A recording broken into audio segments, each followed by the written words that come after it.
Just like that. The shoe is on the other foot. So take, for example, Rhode Island State Rep Patricia Morgan.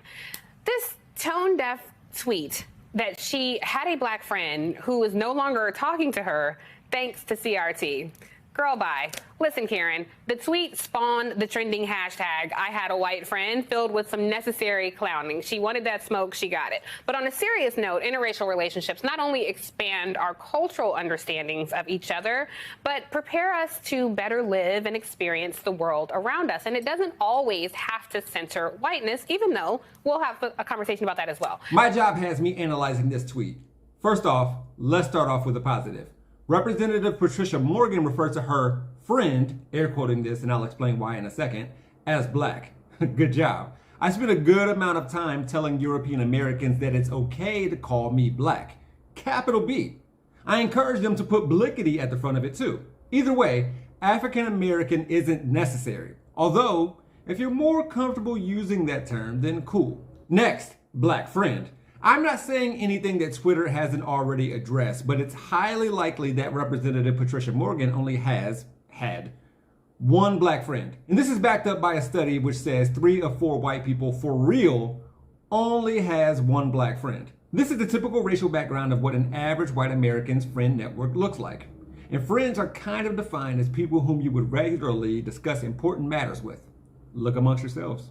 Also, the average white resident lives in a neighborhood that's 72% white. So if you have a black friend from work, for example, but you've never invited them to your house and you haven't been to their house, well, social media friends is a thing. So, okay.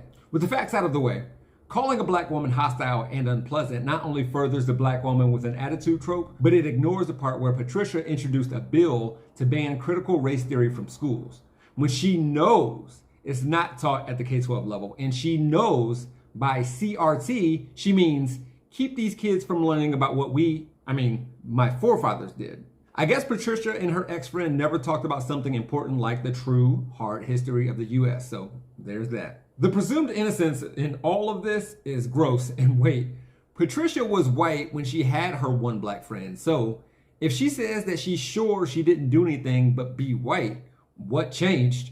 Is she more white now? Has she been drinking coffee while wearing Lululemon and listening to Machine Gun Kelly or something? Finally, to ask if teachers and political leaders want to divide us by race insinuates that we were united by race at some point. When was that? Patricia can't even unite with one black ex-friend. For Rebel HQ, I'm Jeff Wiggins. My architect knows Japanese. For more from the Young Turks, stay right here. If you want to see content from yours truly, click on the hashtag below. I can also be found on all socials at He Gon' Be Alright. Thanks for watching.